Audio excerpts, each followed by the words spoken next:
Welcome back, trainers. So we're going to be talking about the Valentine's Day event and what we can possibly expect out of that. Maybe new shinies, maybe increased Pokemon who have shinies currently, so you can possibly get those.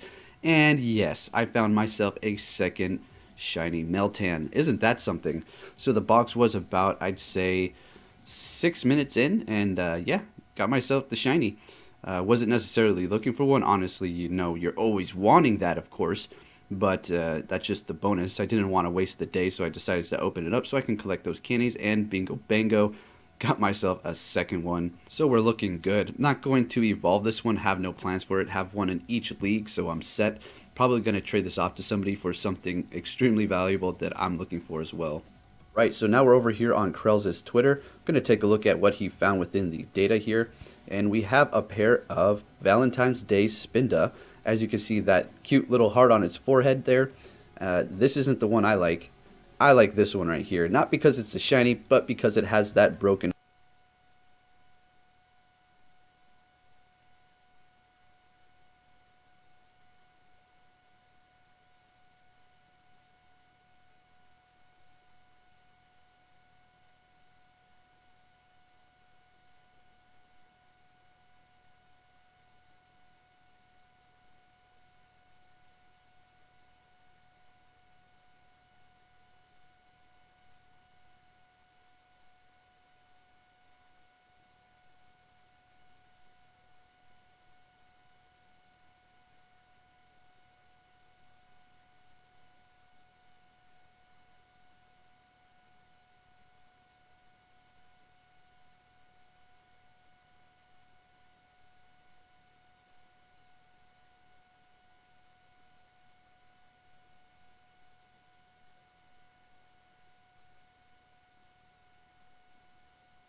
Player online virtual world that currently is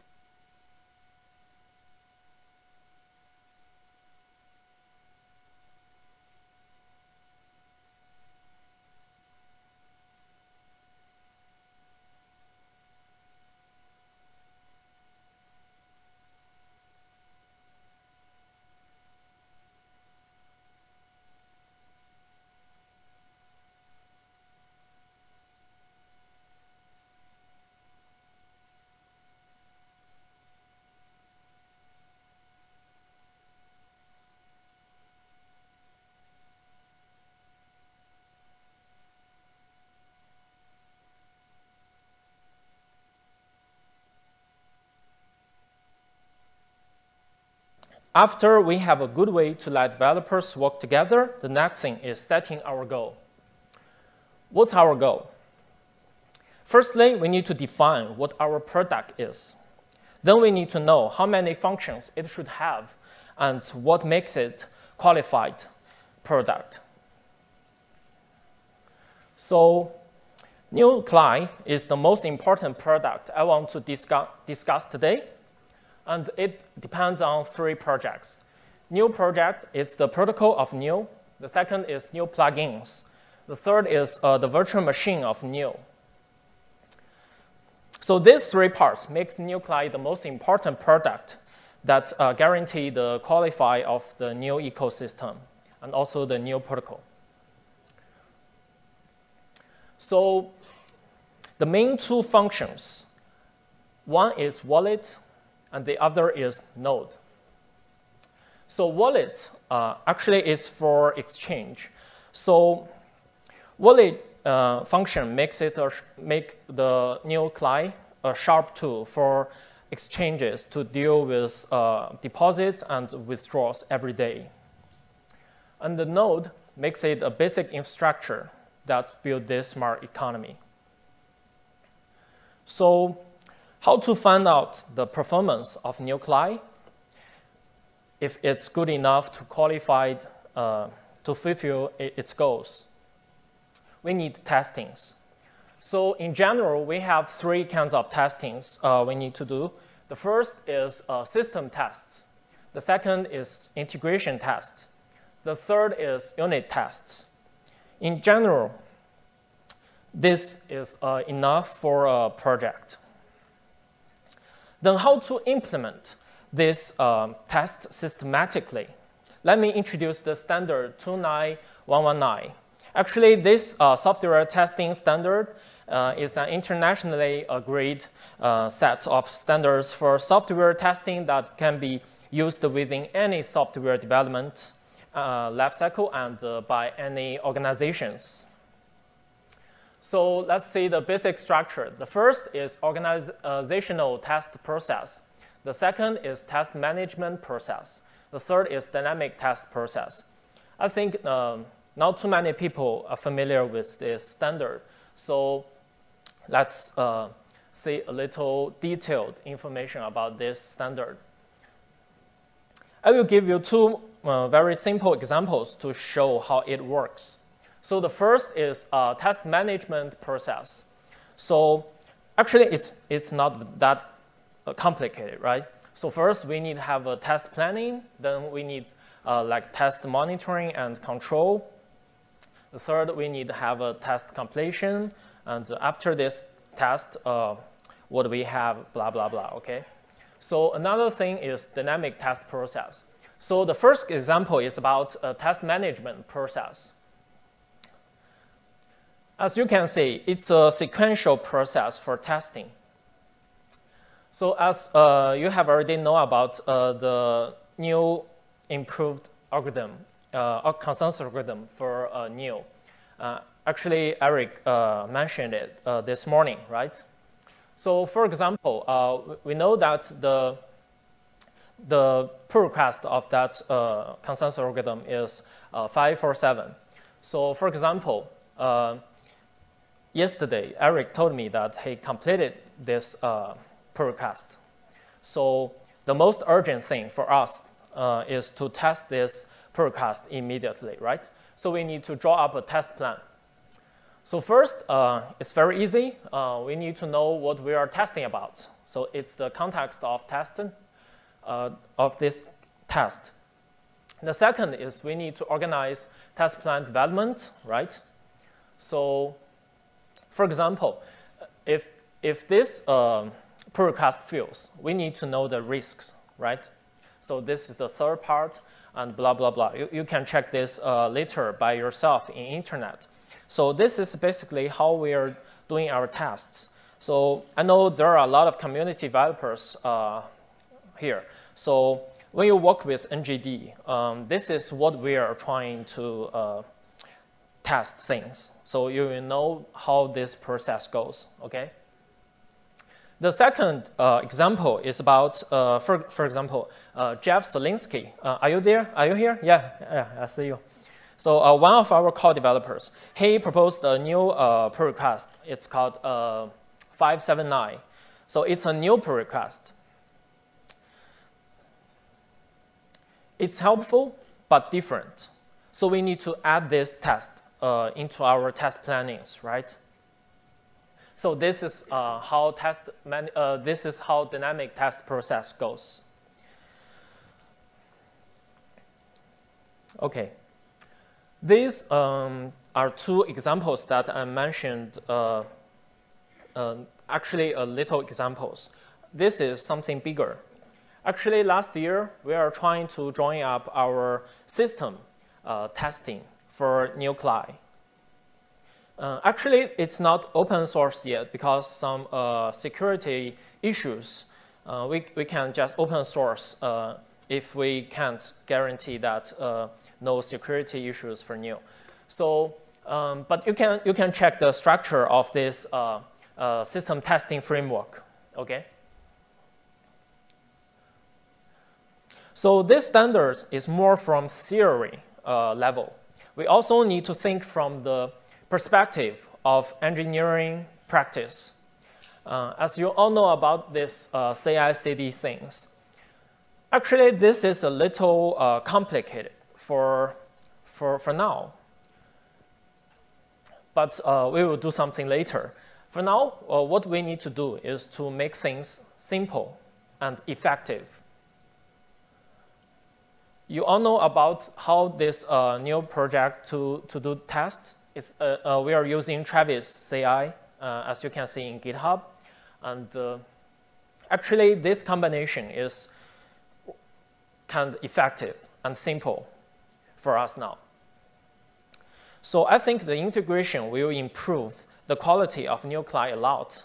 And actually, for these days, we are trying to integrate our system testing framework to with this system, so we can make everything automatic. Okay, so the second part is about network. People sometimes are confused about news decentralization. So we released this instruction last year. It's called How to Become New Consensus Node. Actually, everything about decentralization, you can find answers in this instruction. So the latest version of this is 1.5. We just added some network upgrading content into this instruction. Okay, so news consensus algorithm is DBFT. And it gives us, you can see this equation. When n equals 7, we got fault tolerance equals 2. And you know that we have two consensus node maintainer, City of Zion and KPN. They are non-new foundation organizations. So if these two consensus nodes break down, the new network will still works because a new foundation still have like 5 consensus nodes. However, something new happens. New foundation voted for Swisscom in the end of August in testnet last year. So according to the instruction, after 6 months assessment, we will vote for Swisscom in March. So if we vote for Swisscom in March, the earliest time is like March 4th, then we have like 3 consensus nodes run by non-new foundation organization, which means if all these 3 nodes breaks down, the new foundations has nothing to do to recover the new network. So this is really big for new ecosystem, and we call it true era of decentralization. So we made some preparations for this. Let me introduce this monitoring tool. We developed this to see all the process of consensus process of all these 7 nodes. So if something goes wrong, we know which node is broken down. So it makes, it helps us to find the problem quicker and easier. So the system architecture is very easy. You can just install the log plugin into the new client and run this log server in your server. So this log server will monitor all this consensus process and tells you if it works well. Okay, so we have a monitor system for consensus node. We also need a monitor system for our whole network. So we released this new monitor reference in NGD's GitHub, and there are two development teams refer to this reference to develop a monitoring tool. They are state of new and happy nodes. So this is basically about network. So the third thing is community. So as you all know about our community, they have developed a lot of basic tools for a new ecosystem. They are very fantastic. So NGD will use this feedback loop to guarantee and improve the quality of all basic infrastructure of NGD ecosystem. As you have already know that we held some hackathons last year, right? So for example, some tool developed by our community, they will test it by NGD first. And we will put these tools on our website. And when we hold hackathons, we will recommend people to use these tools. If this tool is qualified to work or is fantastic, we will try to make a second round testing and guarantee that it's in our website. If this basic tool is not working well, we will just delete it. So this feedback loop guarantees all the basic structure of Neo. So what we have now for the feedback, actually we have a lot of feedbacks from our community, from all these hackathons. One of them is documentation is not enough. News documentation is not enough for now. So we gave a solution to this. It's Neo tutorial. So we are recruiting tutors for this project. So if you're a tutor of this project, you will join up smart contract examples and tutorials with NGD. And maybe you can go to some college and teaching some classes or holding some workshops in community. So please find Longfei. He will come up to the stage next and register your information if you are interested into this project, and we will make contact with you later, okay? So after seeing all these three parts, let's go back to where we started. So what's new? From my perspective, Neo is the distributed Turing-complete network for the smart economy. So all this protocol, network, and the community things are quite complicated, right? A lot of stuff you need to remember and need to deal with. But I need to ask, what's the ultimate goal of this, all of this? Actually, I know your answer. It's like get to the moon, right? Okay, so something interesting about Turing is he proposed a Turing test. It's a very simple test. So for the human questioner, he will send a series of questions to both computer respondents and human respondents. If he can't decide or tell which one is computer or which one is human, then this computer pass the Turing test, right? So I propose this one, continual test. After saying all these complicated things, what we need to do, what we want, actually is this. You can say, for example, there is a normal Twitter and there is another Twitter. It's a decentralized version of Twitter. So if this user sends a series of messages to both Twitters, and after the specific time, if the user cannot tell the difference, then the public chain that this decentralized version of Twitter is built on pass the test. So I think our ultimate goal is this. Can you pass the continual test? I think this is the problem we need to think about. So let's work together and make this dream come true. Okay, this is my presentation. Thank you. Thank you, Peter. Yeah. Yeah, okay. Thank you. Yeah. Now, personally, I don't know about you guys, my goal is to buy a small island in the South Pacific. that's kind of my long-term goal. And when I was a kid, they made it very clear, you know, you go to school, you take some tests, they'll give you a little scholastic aptitude test to sort of figure out what careers that you are geared for. And when I took it, they actually said, yes, the career you're best suited for is to become a priest.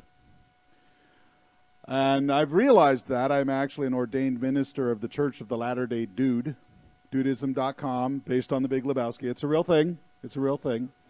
But I realized very shortly, thank you, if anybody wants to get married, let me know. I've already done one wedding in Washington State. Happy to do another.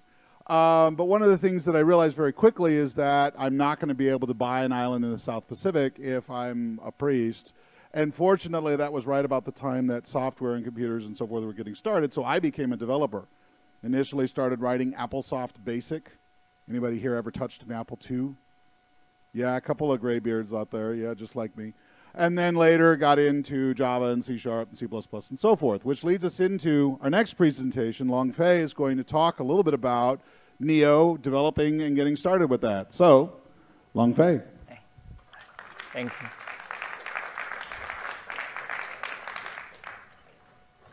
Okay, good afternoon, everyone. So my name is Long Fei, and I work as a blockchain developer with NGD team in Shanghai. Let me first ask a few questions. How many guys here are actually developers? Well, it's a lot of them. And how many of you guys have actually learned the Neo source code? I see Neo research. You guys are good at it. So, well, I think there's a lot of people here that are developers, but not a lot actually looking into Neo code. So that's one of the reasons I'm here to talk about this Neo developer guide. First, a little bit about myself, that after I joined NGD team, that as a developer, I need to learn source code as well. And then I find it's quite complicated. So at that time, I thought like maybe a specification or some developer guide will be very helpful. So this is something that we wrote recently. First, let's do a quick review about my presentation today. So first, we're going to talk about what's the purpose and intention we wrote this paper, and then what's actually in there. Eventually, we can talk about what comes next for the R&D team. Then let's talk about what's the reason we wrote this technical paper. So first, obviously, to assist the Neo's vision and strategy, so which is the smart economy, as some of you here already know. And then in this path, we are making great progress. Currently, we have our AMP5 standard, our non-fungible token standard, and then we're still working aggressively on the digital identity, like security token standard. So, but we think that in order to fulfill this vision, the contributions from more developers are very important and necessary. So then we think probably a very comprehensive and in-depth developer guide is going to play a very important role to help developers to actually learn and then eventually getting involved with the Neo development, which is the second reason that I'm going to talk is we hope it could help us to expand our global developer community. So as we all here know that blockchain is the technology to achieve decentralization, but I think it's not just the technology, it's also like a concept of decentralization and an ecosystem of decentralization. So then, of course, for that, we would like to see the more of the developer communities are developing, like developer communities like Neo Research, City of Design, NEL, and etc. So, but like, how can we actually attract more developers, and then how can we help them? So that's one of the reasons we provide this document. We hope it will help the new developers to learn the Neo source code easier and then faster. And then we also want to provide some documents for the existing community to actually deeper on something they are more passionate about. Something like recently we improved the performance of the mempool, and then we did optimization on the consensus algorithm. So, and that's the reason, or one of the reasons we thought we should provide this as well. And now let's talk about what's actually in there and what's the content and the structure of this developer guide. So currently on our website, we already have like white paper for non-technical person. we have the instruction guide on how to set up the network and how to use a node and how to send RPC requests. But this developer guide is going to serve as a purpose for developers who want to learn the source code. And then it consists of two parts. One is this developer guide. So in this developer guide, it describes what makes of a new node. And then also including the details like the explanation of some configurations, some parameters, and also some step-by-step explanation of some important processes. So first, let's talk about this developer guide. If we look at this screenshot, the navigation bar on the left side basically covers the whole structure of this document. First, we should learn, starting from the conventions and cryptographies. Those two sections, they cover the basic conventions and then cryptographies are used in neo blockchain. Something like hash algorithm, so ECC algorithm, and also like encoding, decoding algorithm. And then we can look at the blockchain model. The blockchain model, this section, the developers can learn the basic blockchain model, like what is a block and what's included in a transaction. And then something special like what's the Neo2 token model, how does it work? So after learning the basic, we can start looking into actually a node and what makes of a node. So in this picture, you can see like on the APIs, wallet, and also Neo VM, or the most important part is the consensus algorithm. And then also there are like the following sections explaining each part in detail. And we also have explanation on some of the most important processes, the process like DBFT consensus, and then a process of a transaction execution. So if you're interested, you can just go and then look it up. Because of the time limitation, I can only give you a brief introduction, but it's actually covered a lot more. So, and then now I think it's already published on our website, and then you can go and check it out. So, and then also we have a second part, which is the API documents.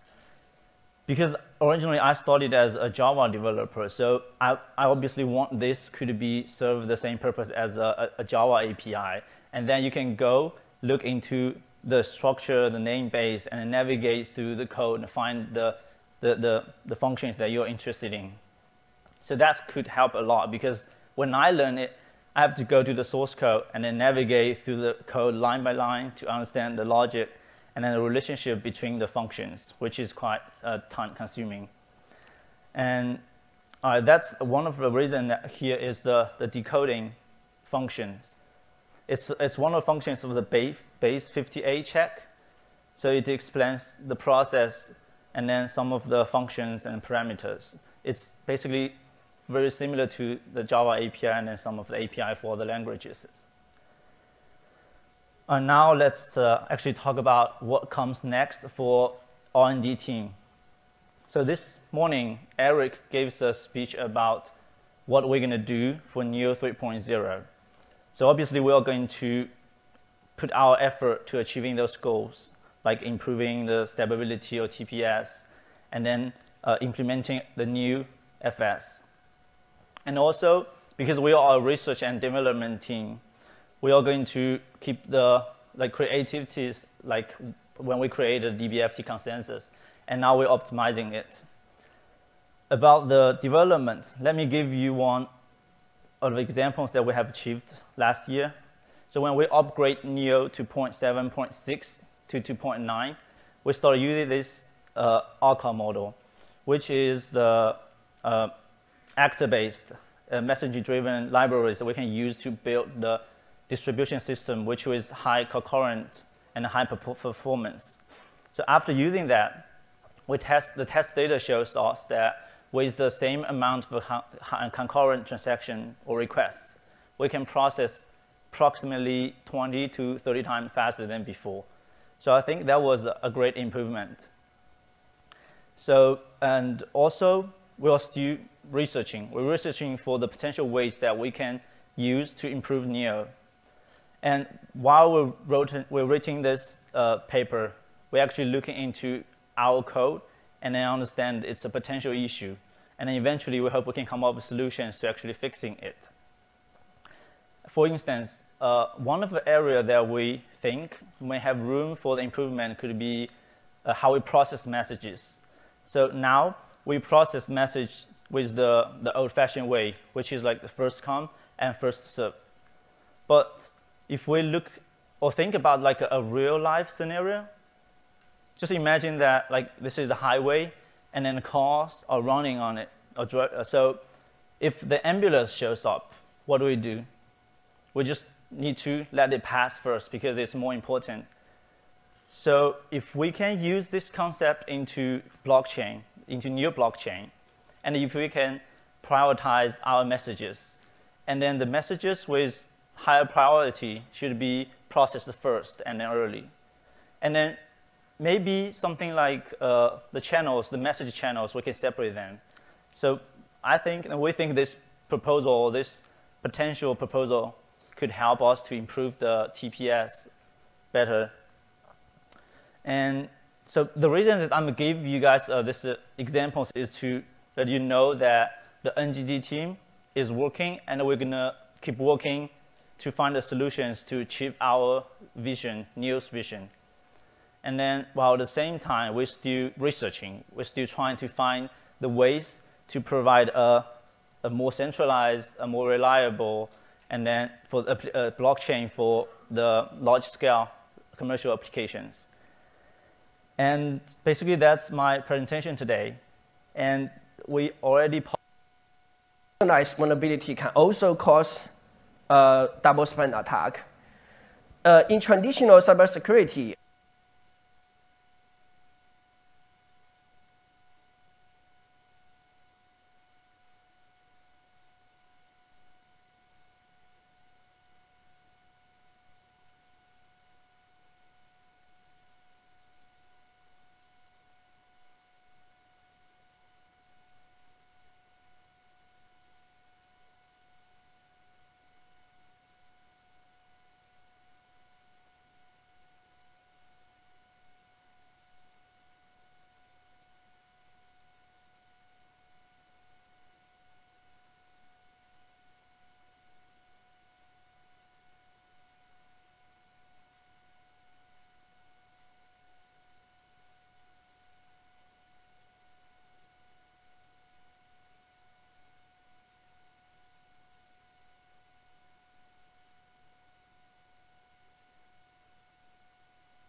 IT 業界で働く人より IT 業界に詳しくないと転職エージェントの意味がないでしょ。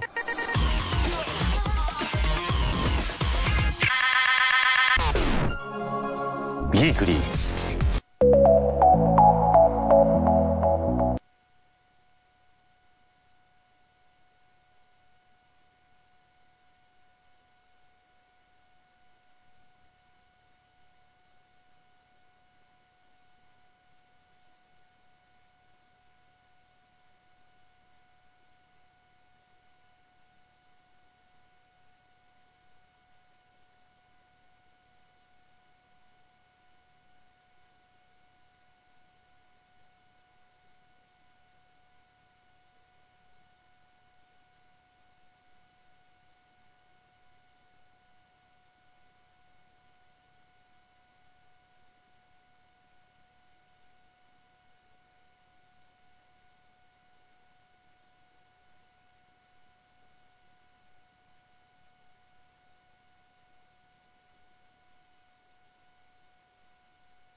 Hey everybody, it is Matty here with Altcoin Buzz. Happy Sunday. Hope you're having a great weekend so far.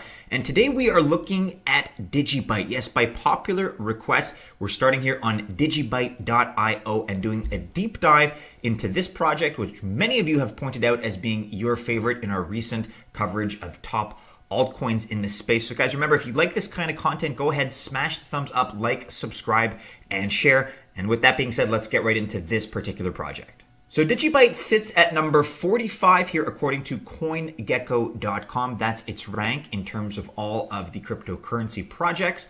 And it's commanding a price right now of just under 1 penny, so 0.938 pennies or $0.00938. It's down marginally. It didn't really quite ride the wave of this momentum that we've seen in the market recently. It got a marginal bump, but nothing too crazy.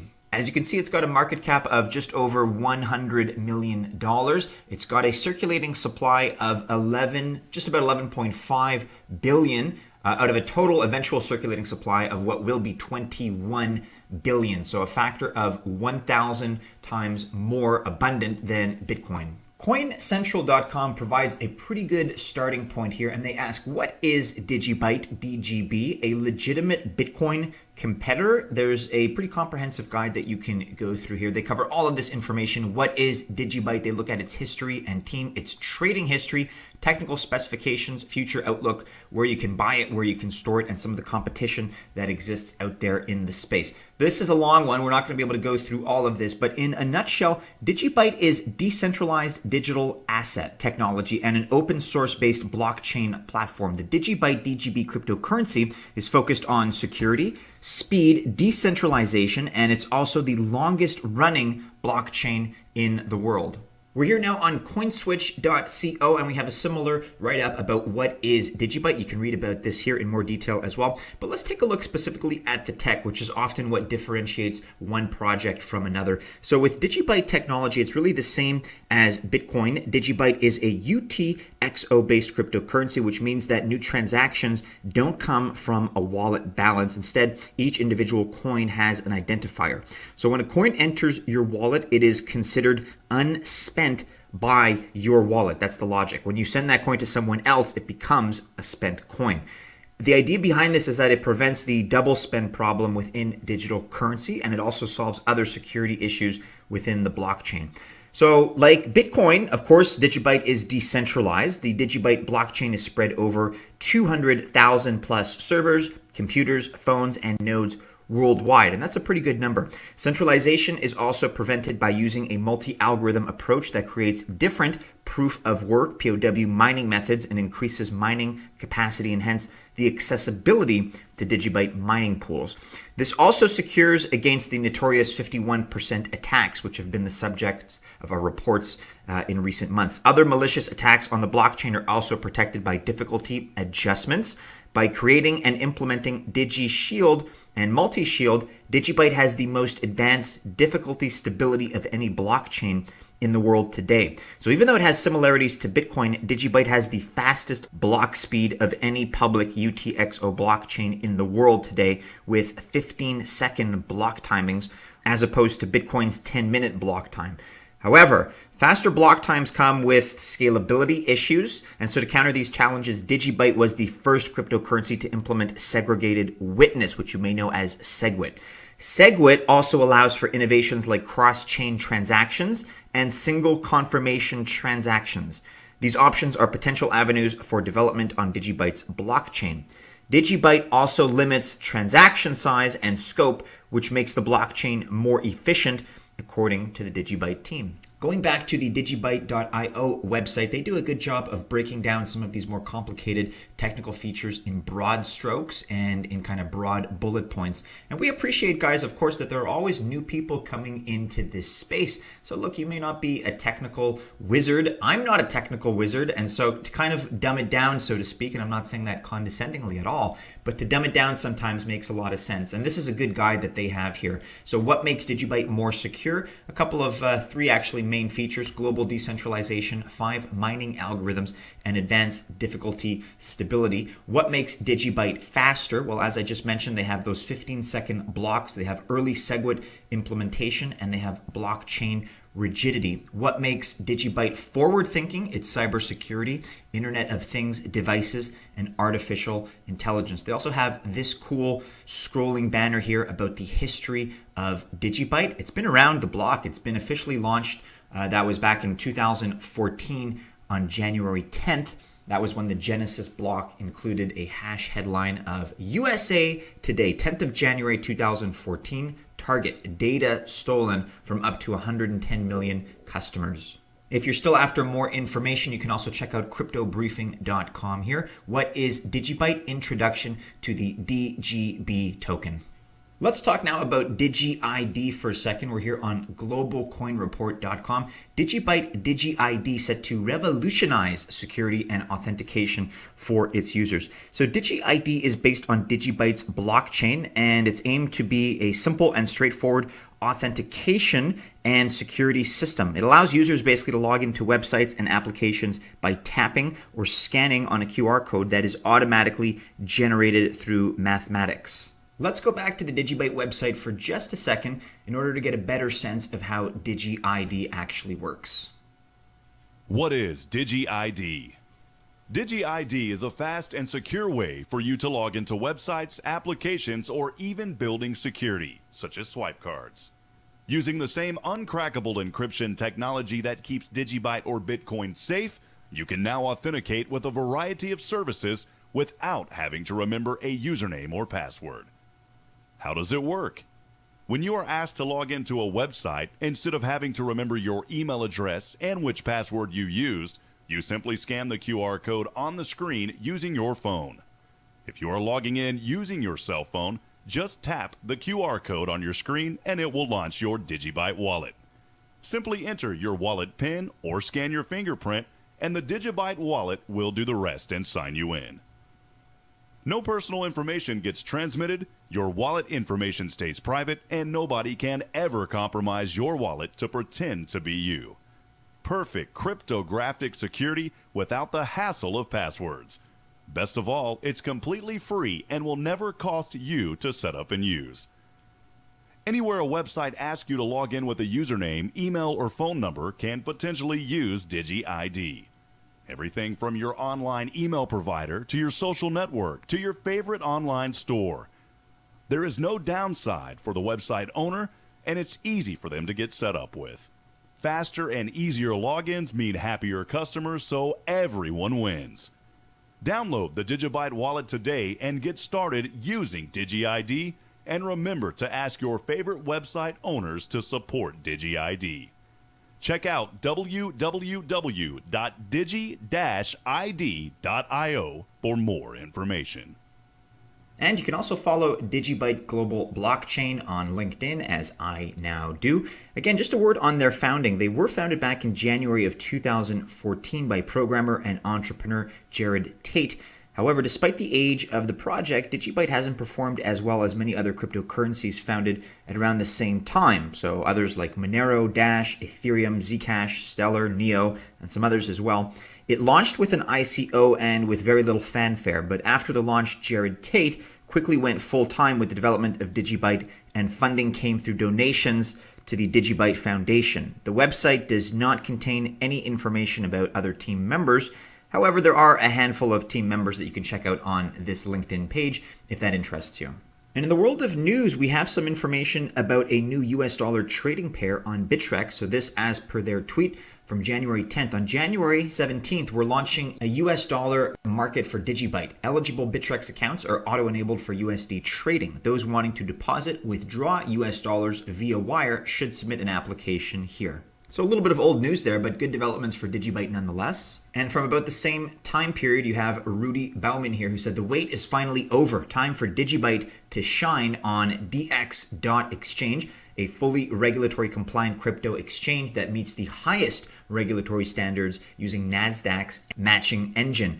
Digibyte will be available for individuals, retail, and institutions. And on January 26th, you had this CloverDex trading pairs announcement. So CloverDex and Digibyte announcement. You can read about it here on medium.com. Helping out in Venezuela. We're going back to Venezuela and we need your help. So thanks to recent discussions with TO, we're going to be going back and helping those in need in Venezuela. We've had a short video put together by one of our community, DGB SoCal, and I want to open with this to show you what the plan is. We're going on a bit of a tangent here, so I won't play the video, but if you're interested, Humanity Rises, the Digibyte community responds to what's happening in Venezuela, which of course is an unfortunate situation. So you can check this out also on medium.com if it interests you.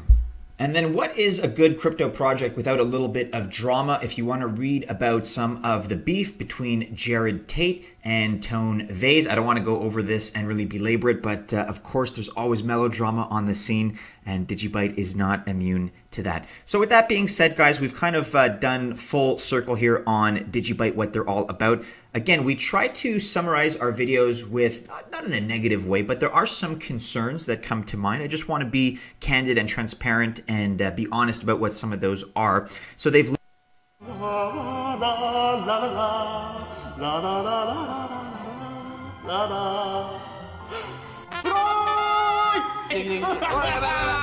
left much of the promotion Digibyte has and development up to the community.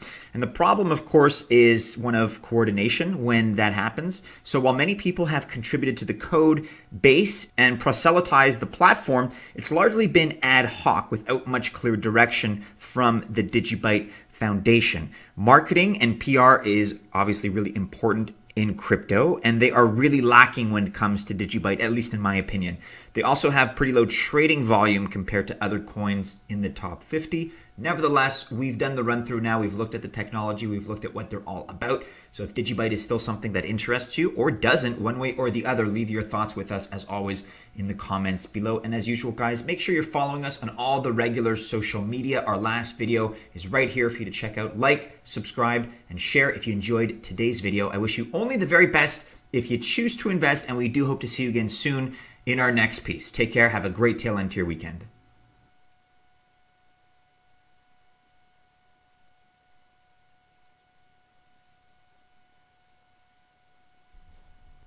All right. Yesterday morning, JP Morgan Chase, one of the largest banks in existence, announced that they would be dipping their toe into the crypto space and creating their own JP Morgan coin. JP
at these current prices, they could present the last opportunity for the general population to purchase an entire Bitcoin. Now, there was a study that came out, I don't have it pulled up, and they were talking about how most Americans are living paycheck to paycheck. They said, you know, I think it's like an astronomical number, have like less than $5,000 in their savings account, right? So, you know, Bitcoin being a 20K Bitcoin is almost unattainable, right, for most people. Now, yes, you could buy fractions of a Bitcoin, but there is that kind of human nature to really become attracted to like whole numbers, round numbers. You know, even on the Bitcoin charts, you notice that just these round numbers like 1,500 or 3,000 or 10,000, they become these psychological numbers, right? But long story short, they're basically saying that we know Bitcoin is currently trading around 3,600, give or take, after a powerful bounce near the 200-week moving average and a break out of a falling wedge formation. But the most recent bottom is around 3,150, which we haven't actually touched yet. We've only touched it once, right? So that's why some people are like, we're technically not in a bear market anymore, because like we've only seen higher lows since then. But, you know, take that with a grain of salt. Now, the thing that I want to mention is even at the current price, should Bitcoin fall to $2,000, as noted by this guy, Mento, for example, he says, let's say Bitcoin bottom is 2,000, right? But by 2025, we could be looking at $100,000 Bitcoin. So does it really matter if you catch the bottom or not, right? So the difference between buying now and later, according to him, is a mere $1,600, saying, you know, buy Bitcoin at 3,600 or buy it at 2,000, right? If Bitcoin should rapidly rebound from here, not buying at those prices could prove to be far more costly. In fact, it's worth noting that when Bitcoin had reached its all-time high of 20,000, you were seeing everyone in the crypto community complaining, I wish I bought cheaper, this isn't fair, I wasn't making enough money, I want to go back in time, I want to buy some cheap Bitcoin. And now that Bitcoin has fallen over 80%, all I'm hearing from people is, I don't want to buy, it's too risky, it's